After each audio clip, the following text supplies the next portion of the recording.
right, first up today, a new epidemic that is affecting the world, even our kids. We're talking about myopia. It is an eye disorder that causes nearsightedness. This problem actually can eventually result in permanent blindness. Experts now predict that myopia epidemic will affect half of the global population by the year 2050. So Dr. Kyle Ross is the chief optometrist at North Shore Eye Health and Wellness. He's here with more information on what causes this and some good news about treatments that can slow the progression. Hi, doctor.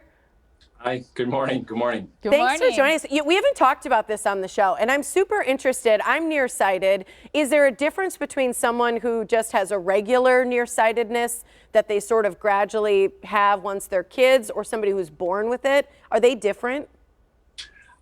Yeah, I mean, essentially the process is different as far as progression, things getting a lot worse. But typical nearsightedness, or what we call myopia, develops around 8 to 12, adolescent myopia, and then progresses through the next 10 years or so into the early 20s. The issue is how soon does it develop for how bad it can progress, because it's going to change and get worse. Most people who are nearsighted have that story of getting glasses when they were young and then their eye power getting significantly worse. And that's the problem. I remember that, 4th grade, like crying over. Really? Yeah. Oh, it was so, I was not excited to get glasses. It's so distressing too. And I think parents are listening, and I think their number one question is why? Why is it that half the global population by 2050 is potentially going to suffer from this? Yeah, you know, in the 70s, about 25% of people in the United States were nearsighted. So if you look at just pure genetics, mom, dad, nearsighted, what was my chance of being nearsighted? It was around 25%. We know that there's certain factors. The pandemic in particular over the last 2 years has really pushed nearsighted progression. Prior to that, we were seeing numbers increase. We were on pace in 2020 for around 40% of people becoming nearsighted. And primarily what we've seen is lack of outdoor play. We're spending a lot more time indoors. We're in front of screens for a longer period of time. So we know for sure outdoor exposure to natural light is a slowing process for this. So being stuck inside in front of screens has not helped, and we're seeing the result of that nowadays. Wow. Okay, I did not know that. And that's actually really interesting. So 2 things. Is it a disease, and can we correct it? That's a great question. We don't think of myopia typically as a disease, but it really is. As the eye gets worse, it actually elongates and stretches out, and that stretching creates issues. The retina starts to thin, the optic nerve will start to tilt, and so as we get to higher levels of nearsightedness, we rate them on what's called a diopter scale, 1, 2, 3, 4, etc. The higher the number, the more progression we have. If we're over a -4 for power, we have significant increases throughout our life now for macular degeneration, glaucoma, cataract development, and retinal detachment. So we're actually kind of transitioning as we talk to our patients and we educate them that myopia really is a disease process. And if we can slow it down, we want to do that.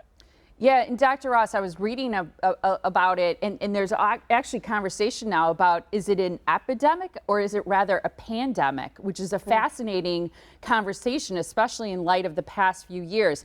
I've been to your office. I was lucky enough to go out and visit as part of a shoot we did for the Morning Blend, and I couldn't get over the testing and the equipment that you have there. This is an exam room.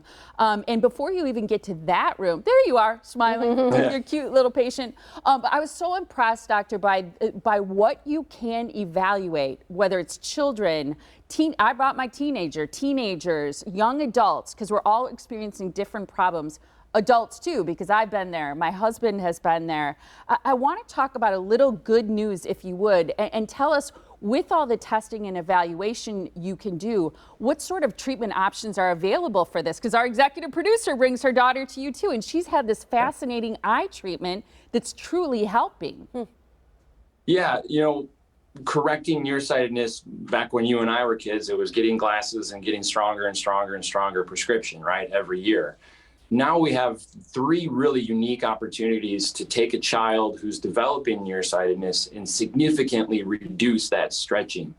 We can't go backwards. So once the eye is already nearsighted, we're headed down that road. But the three treatment modalities we use can slow down progression 50 to 80%, which is pretty significant. Wow. One way is with an eye drop. It's a medication that the child takes every day. That medication is called atropine, very successful. The other ways we tend to like better just because we're not using chronic medications. One is a FDA-approved daily wear contact lens that actually changes how light gets bent into the eye. My favorite of them, however, is a mold that we fit for the child to sleep in at nighttime. They sleep in that all night long, 6 to 10 hours. In the morning, they take the mold off. And what's really cool about this is it corrects their vision while they sleep. What? So it flattens the cornea, just like LASIK, right? This is a reversible process. It's temporary, but during the day, their vision is corrected. So they don't need glasses or contacts during the day. It's really quite fantastic for the child. We like it because it's an excellent reducer, right, for myopia progression. Yes, Wow. this is exactly what Oh Isley, my God. Kim's daughter, is using these molds right now, Dr. Ross. This is such fabulous education for our viewers. Fascinating. You got to get your kids evaluated. Yeah, we're out of time, but is that the ortho K? Yeah, it's called orthokeratology. In our practice, we call it corneal refractive therapy, but it's a life changer for kids. Adults can too, yeah. Mm-hmm. Whoa. Dr. Ross, this was so eye-opening.